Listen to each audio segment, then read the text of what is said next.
So today we're going to talk about from skin to brain, the science of the super patch.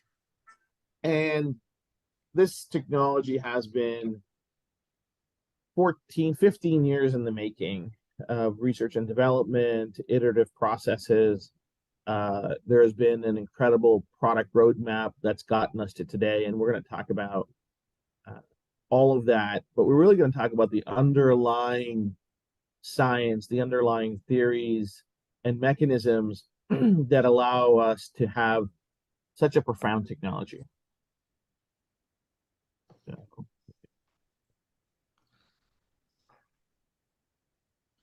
So there's some premises that I think make a lot of sense that we all as healthcare providers and professionals will understand, that optimal neurology is a primary requirement for optimal health, right? Our body functions at optimum efficiency when the networks managing our body and mind are in balance. And the autonomic system is a part of that peripheral nervous system responsible for regulating all of those things that we don't think about, right? So we don't think about walking, we don't think about standing, we don't think about breathing, we don't think about consciously managing our pain. And all of these things happen through a very complex communication loop, neural networks that regulate the different various processes without actually thinking about them. Unfortunately, genetics, injury, illness, drugs, stress, and other trauma factors compromise this system, and misalignment within the communication of the neural networks can trigger dysregulation of physiological, emotional, and psychological function. So what does this mean? So in the big scheme of things, our neurology controls everything, right? So every physical, biological, chemical, emotional, psychological function in our body has a neurological regulation to it. There's a neurological control, a neurological, call it a program that regulates all those different things in our physiology. And if we look at the pyramid of our physiology, we have the biophysics, the ambulatory, our limbs, all those things that involve movement, standing posture. Above that is our biology. Above that is our biochemistry. And above all of it is our central nervous system, our neurology. And our CNS can impact all three of those things at the same time or independently. And there's usually a cascade of wellness. If the CNS and our mind is working, if healthy neurology, we're going to see a cascade of wellness. If there's something off in our CNS, something off in our neurology, we're going to see a cascade of problems, right? And I think we've all seen that as healthcare providers, where one thing leads to another thing, leads to nothing, and then all of a sudden somebody's in bed and they can't get out. But I think these are all table stakes of us understanding what makes our technology and what makes the science so profound, right? So how does our neurology impact our health? Optimal neurology equals optimal function. So when our neurology is optimized, when it's operating its best possible level, whatever that level is for each individual, we're gonna have a pain-free life. We're gonna have more energy. We're gonna have the best possible sleep. We're gonna have better mobility, more vitality, more strength. We're going to have better posture and stability. Cognitive performance is going to be optimal. We're going to have a less stressful experience during the day. Our mood's going to be better, and our metabolism, among other things, is going to be optimized. When our neurology is not functioning optimally, we're gonna feel it, and we're gonna see it, right? We're gonna have aches and pains. We're gonna have low energy. We're gonna wake up tired because we didn't sleep well. Mobility is going to be challenged. We might even have neuropathy issues. Recovery from illness, recovery from injury is going to be compromised. We're going to absorb that stress, that oxidative, that horrible thing that it does to our body. We're going to see cognitive decline, whether it's memory, whether it's recall, whether it's, executive function, decision making. Metabolism gets compromised. Mood and anxiety obviously become impairing factors in a quality of life. Right. So we want to get to the green. We want to get out of the orange and the red. We want to have a vital, healthy neurology, right? And so then the question is, so great, we want a healthy neurology. We want a healthy mind. We want great operation of our central nervous system. Then the question begs, well, what is neurology? What is optimal neurology? How do you measure it, right? How do you identify it? And how do you help it? So these are all the questions that we were asking in 2009 and 2010, and since we started, R&D. Okay, so how do we get to what's healthy, what's optimal? because we got to be able to identify where it's a level set and where to get to, right? So we took some unique approaches to solving that problem. So measuring optimal neurology. So the gold standard for normative EEG is the Loretta database in the University of Zurich. It's managed by the Key Institute, and it's a database of over 200,000 EEG readings from age 2 to 85. Okay, now that's a lot of data. Okay, and this is the data that's used to investigate neural networks, to come to an understanding of how are those neural networks organized, how are they developing, how are they out of this regular function, and really it's the backbone of EEG studies and biofeedback research. Okay, this is where they go to understand the function of our mind as a normative database, and we've been using and studying the data here going on to 15 years now. So we reached out to them and at the very beginning of our journey because I wanted to understand what causes neurological dysfunction and how do you control that communication. So what is obvious to us, and I think obvious to everybody in this call, is that the language of our mind is brain waves. Alpha, beta, delta, theta, gamma. That's how our mind communicates with itself internally, with the different networks that exist. And that's how it sends information from the central nervous system through its peripheral nervous system, through action potentials and neural signals. And that was the question that I was asking of leading scientists and neuroscientists of, okay, because of my mom's MS condition, so talk to me about these signals. They're saying that, well, because of the demyelination, the neural signal isn't getting through. And my question is, well, what's the neural signal, right? You keep saying that, oh, you know, the water's not getting through the pipes. Well, talk to me about the water. Talk to me about that information. And what became abundantly clear was that in 2009, 2010, 2008, our understanding, the world's understanding, science's understanding of the neural code was very rudimentary. We knew something was happening, and then we could see the brain waves, but it wasn't clear enough in terms of actually how the communication happened and what was the actual bits and bytes of that information. But we knew the data was there, so we had the data to start working on it. And what did we do from that point? So our approach to understanding, so we developed some proprietary algorithmic analysis tools. So basically, I'm a geek. I was in I'm a software engineer by education, by training. I worked in encryption and security software for a long period of time. And over a period of time, I was able to write code. I was able to write programs, machine learning tools that allowed me to apply analysis to this metadata, to this massive sets of data that were sitting inside the Loretta database, because the software program that they provided allowed for some rudimentary imaging, identification. What it didn't allow was for me to understand the regulatory processes, right? The process actually control those very critical health and wellness functions that we take for granted every day. So this approach and development process revealed some remarkable understandings and proprietary breakthroughs since then. So over time, we've had some incredible breakthroughs of our understanding of how that works. So the first breakthrough to a solution. So, you know, when we take a look at our neurology, I think we'll all agree that it is the most complex thing that we know. Our neurology is actually more complex than the cosmos. So, you know, the James Webb Telescope is out there and it's looking at the cosmos and the beginning of time and all these different things. I will argue that our neurology is infinitely more complex, and our mind is infinitely more complex than the cosmos out there. There's more going on in here than there's going on out there, right? So scientists and data scientists at MIT wanted to map the connectivity of our mind and the different networks. And they have supercomputers, and they started topographically, algebraically mapping the different connectivity between the different neural networks. And they reached 11 dimensions of connectivity. Now, everybody on this call, I believe, we probably operate on 3 dimensions. There might be 1 or 2 that might have reached a higher level of development, but for the rest of us mortals, we operate on 3 dimensions.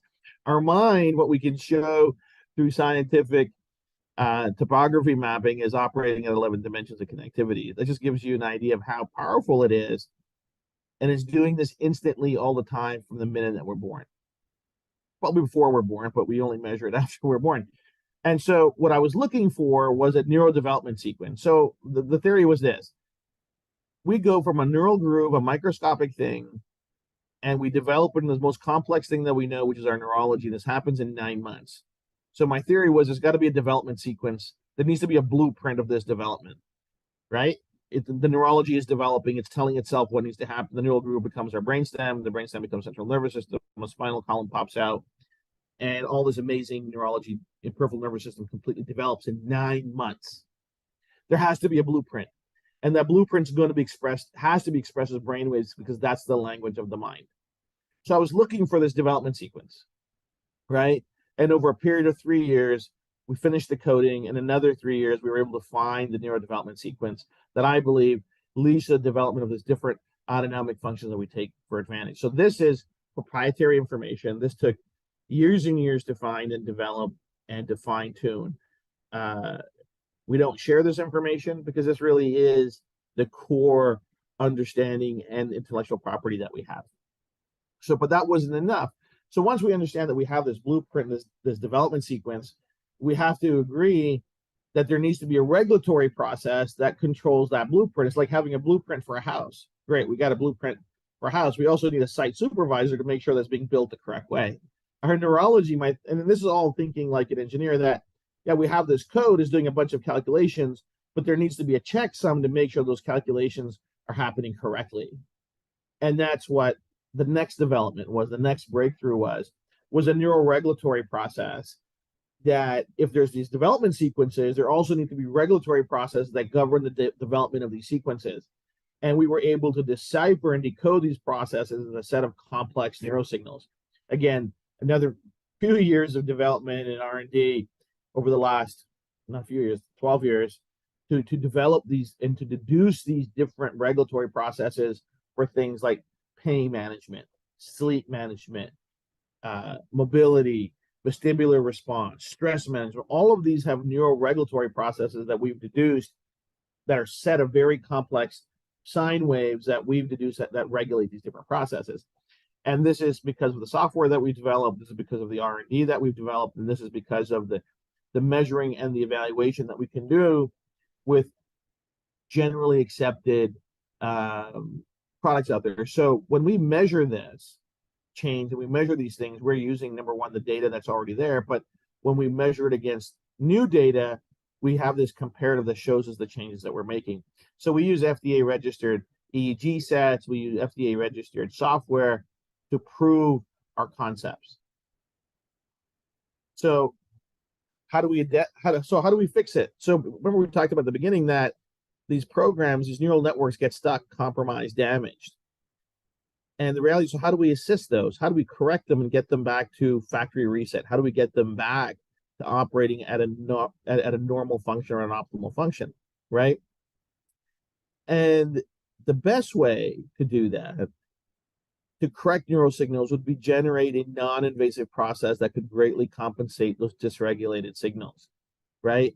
So remember, these are just waves.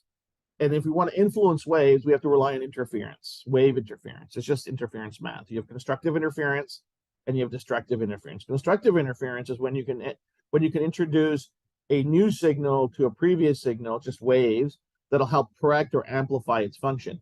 A destructive signal is one that comes in and actually flatlines and it makes it zero. So we want to know, how do we affect and correct those complex signals and get them back to normal function?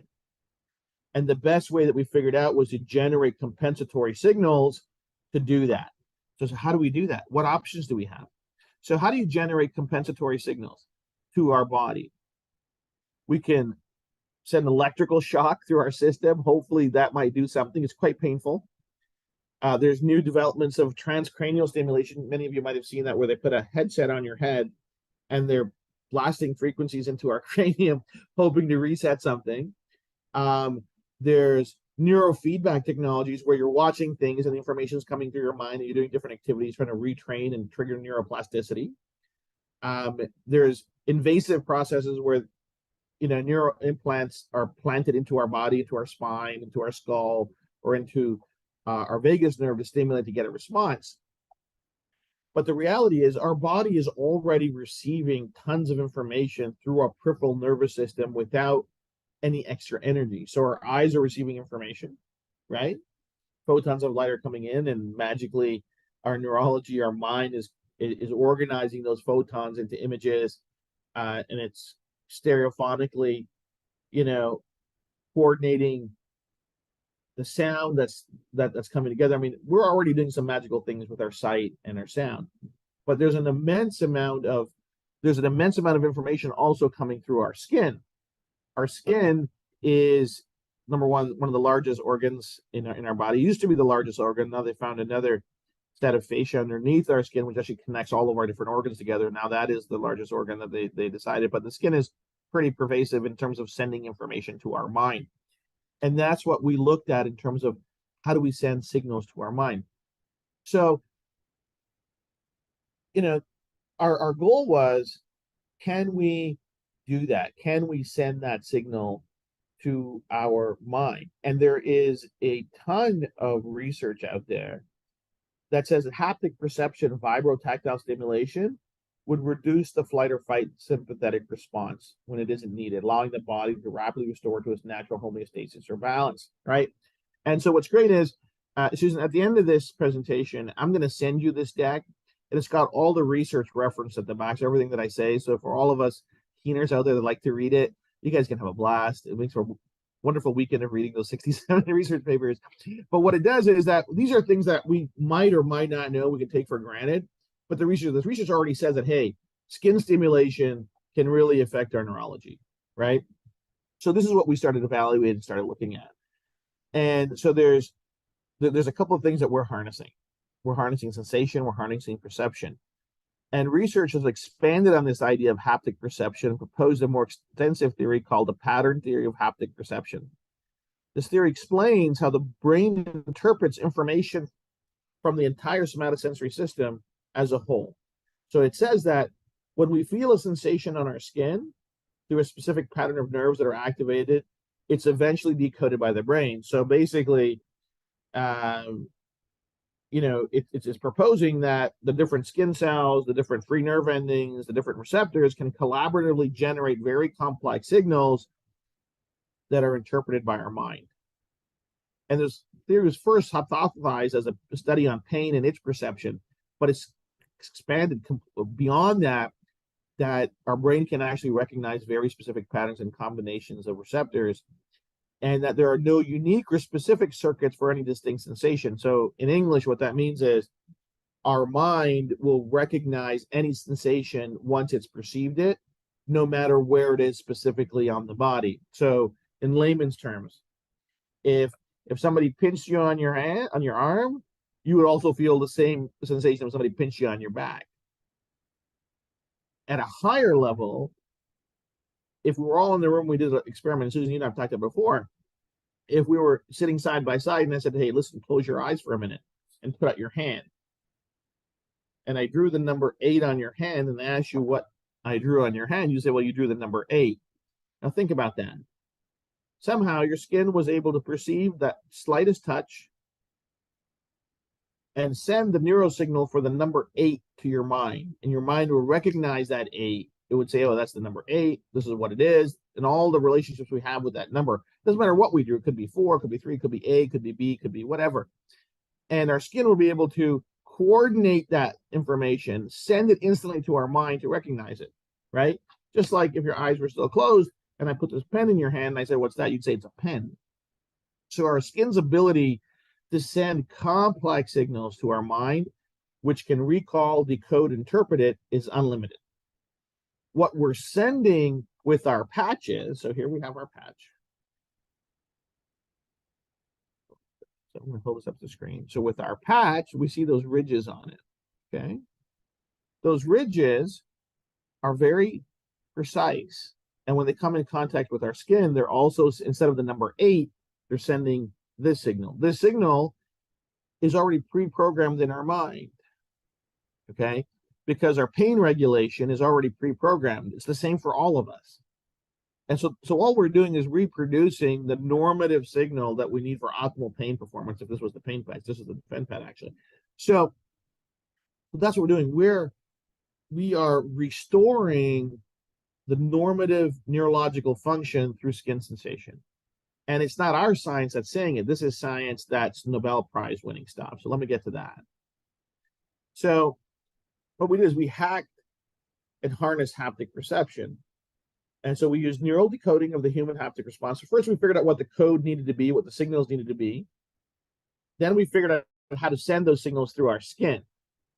And what's really interesting is in 2001, Dr. Papatoupi and Dr. Julius won the Nobel Prize in Physiology and Medicine for actually discovering the exact transducers in our skin that generate the action potential, right? They actually found the exact mechanism of action that generates the different signals. We always knew that these different cells and free nerve cells were actually generating a signal, but we didn't know the exact mechanism of action. So the exact mechanism of action are these transducers called piezo 1 and piezo 2, which play an amazing role in not just sending signals, but overall health and wellness. And the research is still ongoing, that through touch, we can send very complex signals to our mind.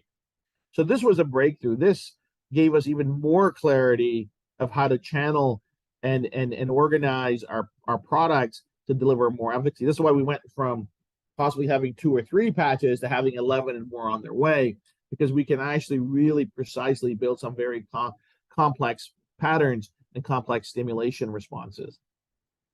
So that's wonderful. And so what's our innovation? Our innovation is real simple.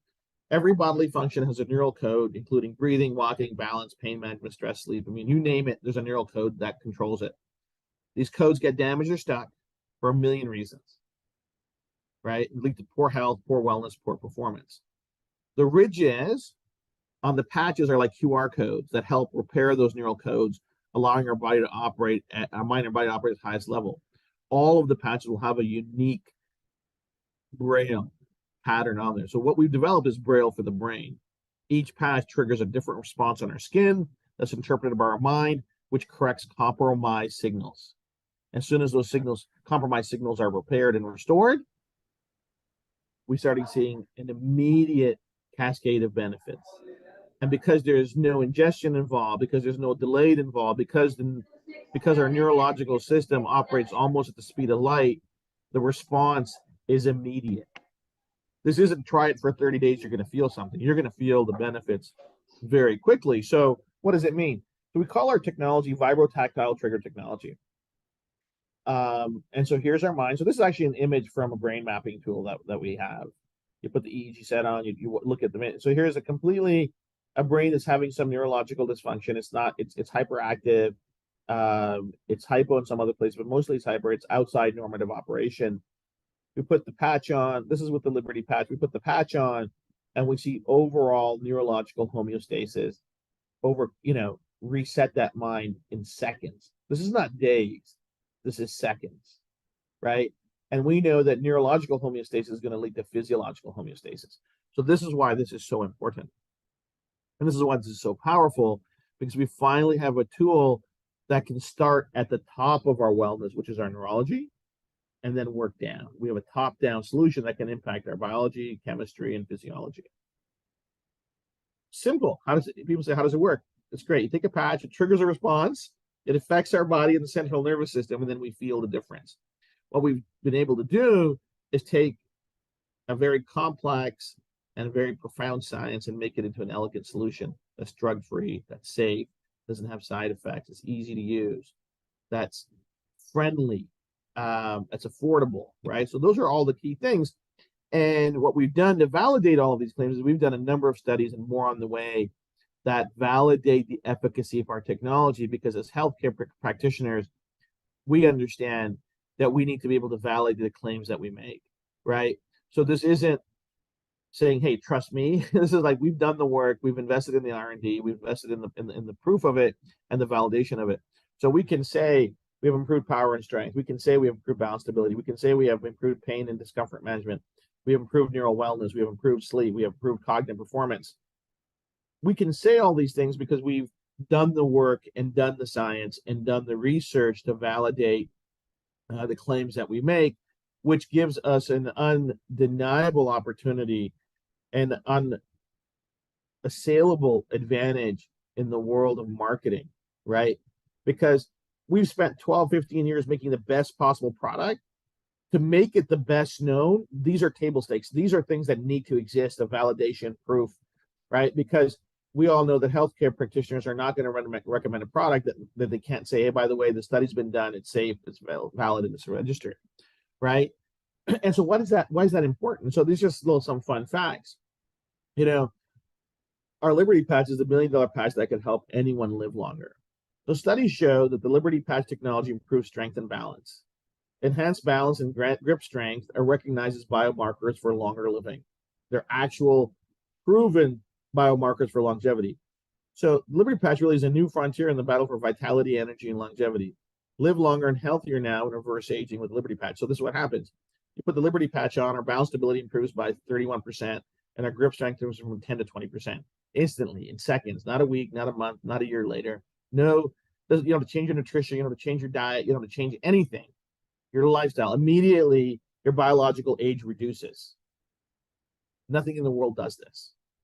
And it's validated, it's proven, you can test it yourself, and you can share that with anyone in the world, right? So what separates us as a product? What separates us as a company? 100% drug-free, immediate proven benefits, million happy customers, FDA registered, clinical proof, 30-day money-back guarantee, made right in the United States of America, 95% positive user rating. It was like 95%. I've got news flash. Nothing's 100%, right? There will always be some people that don't get a response, and it's unfortunate. But thankfully, they're not going to be hurt because they just did something or it's not a reversible thing. Just peel it off. It's real easy to reverse whatever they don't want to do. And this is what separates us.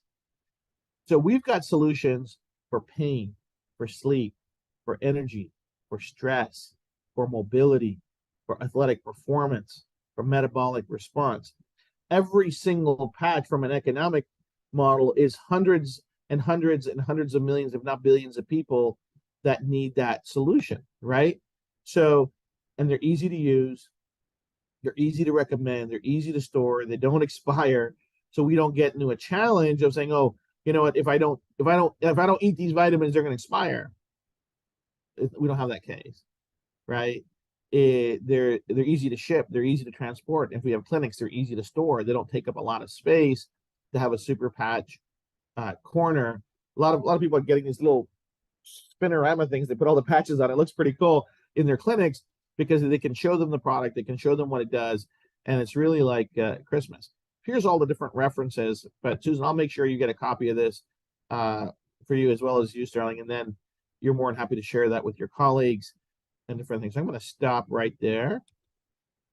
And so that's what separates us from everything else in the world. It's the validation, it's the science, it's the years of R&D, and it's the regulatory check marks. And I know we're not all big fans of regulatory, but the reality is, if we stay within the guardrails, we can help more people, right? Because we don't need speed bumps, just get in the way. And that's what separates this opportunity from any other opportunity out there from a product standpoint. What we need to do now to help reach as many people as possible is have the right people, the right team together so we can share it, educate, and help as many people as possible.